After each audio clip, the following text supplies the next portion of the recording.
rider than It's a very sleek bike. I mean, it really is. Yeah. And it's the first adventure touring bike made in America. It is. This is just a launch into a whole new dimension for the company. To me, it's part of the history, it's part of the legacy, it's part of the DNA of Harley Davidson. And you got to innovate, but you preserve the past as well. And that's what Harley Davidson has always done so well. It's true. That's what we're doing with this incredible bike, you know.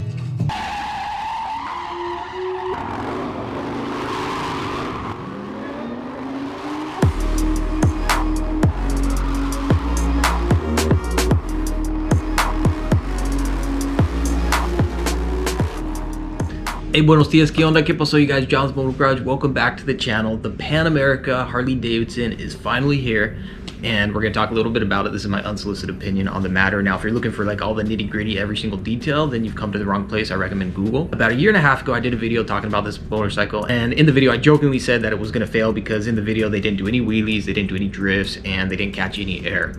Obviously, I was messing around with that, but there were three things that I said the success or failure was going to hinge on, and those three things were the price point, the weight, and the specs / performance. Let's face it, Harley's not known for having, cheap motorcycles, or I should say competitively priced motorcycles. They're not known for being lightweight motorcycles, and typically from the showroom floor, they don't have the best components. In order to compete with other bikes that are well established, like Honda's Africa Twin, the KTMs, the Dukes, the BMWs, you can't just work off of the name alone. So today we're going to see how this new motorcycle stacks up compared to some of those other bikes, because we do actually have the info now. So let's go ahead and jump into it. So this is going to be a 1250cc, the Revolution Max engine, 150 horsepower, about 94 foot-pounds of torque.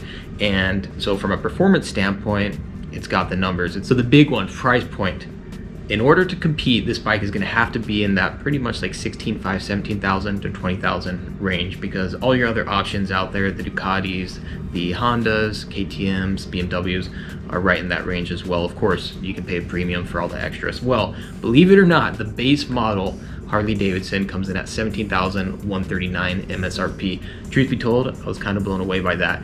But I can't imagine anybody paying the base when for a little bit more you're going to get the premium that's going to come with a whole lot more on the motorcycle.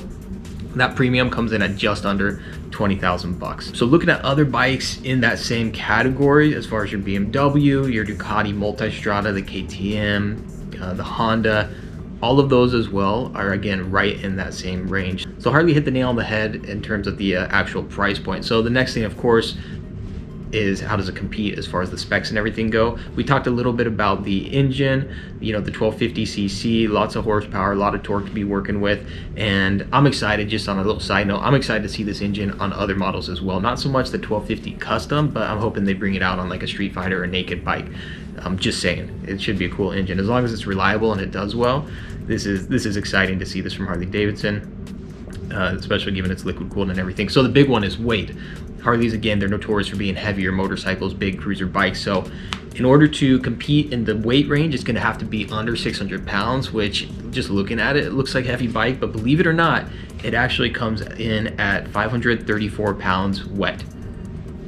I guess the special with some of the bigger thing, some of the bags and everything else added to it, it's going to be around 559 pounds, still under that 600 pound mark. So that's actually lighter than the BMW, the Ducati, and the KTM. It's right in the same range as those as well. So they actually check the box too as far as the weight goes. And then finally, you're looking at the tech and components, all that good stuff. Now, again, not something Harley's necessarily known for. As far as the brakes and suspension on this bike, it is going to have Showa suspension, piggyback reservoir, adjustable hydraulic preload. It's going to have your Michelin tires right out of the gate. And then for brakes, they collaborated with Brembo, a special set of 4-piston calipers for the brakes, which, Brembo, they're top of the line when it comes to that. So it's looking like they're actually delivering where they need to deliver. Tech, it's going to have a 6.8-inch TFT touchscreen. I don't know a ton about that, but I do know it's going to come base with 5 rider modes from the base spec, and then also come standard with cruise control. And especially if you get the premium, you get like a center stand, heated grips, and some other nice creature comfort. So looking at all this, Harley appears to have delivered when it comes to all those like key points as far as price point, weight, and all the specs to compete with the other bikes. Obviously now it's just a matter of does it actually deliver, and what's to be determined to see and how it competes out there with the other motorcycles. But let's face it, I think the bike stands a chance to do well given the fact that it does meet all those basic requirements, but additionally it carries the Harley brand and the Harley name. So what I speculate is that you're gonna have people buying this bike just for the fact that it's a Harley and it's got that novelty to it. Additionally, a lot of people who buy these motorcycles, let's face it, you know, you got people spending 30,000 bucks on these nice high-end BMWs. They don't even go off-road on them. I'm sure you're gonna have a sector of the market buying these bikes who never actually use them for that intended purpose. Also, just looking at the motorcycle, this is probably gonna be the best handling and one of the best performing Harleys on or off-road. Even though it's not meant for being a street cruiser, I'm sure it's gonna out-handle and outperform a lot of the cruisers that are out there as well, just given the fact that it's a new liquid-cooled engine, all that horsepower and torque, and the ergonomics and everything. I think there's a lot of exciting things coming out of this new Pan America. Like I mentioned before, now we have this new engine to work off of to put into other, you know, frames and models as well. Watching Harley's release video on this bike, they brought up some great points. Harley, while they've never had an adventure bike, they've always had people doing things with their bikes that they weren't necessarily meant to do. They've always had people riding off-road on their motorcycles. You've got people ripping wheelies, donuts, like the whole nine on these bikes. So it's just, you know, now they've officially built a bike with that in mind.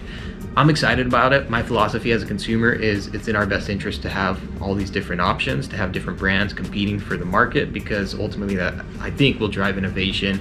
And if this new bike from Harley puts any pressure on BMW, KTM, Honda, and, you know, Ducati to push a little bit more and innovate, then ultimately for us that's just a win-win. So I'd love to see the bike do well. I'd love to see it succeed. I do not really think that it's going to fail because they didn't do a wheelie, drift, or catch air in their last video. And the fact that they've checked all the boxes up to this point with the motorcycle, I think that's pretty cool. I know a lot of people hate how it looks, but again, that's just a matter of opinion, and I think the looks can grow on people over time. So that's my thoughts on the motorcycle. I'm pretty excited about it. I think it's cool that it's finally out. Hopefully I can get my hands on one at some point to at least test ride it or do something with it.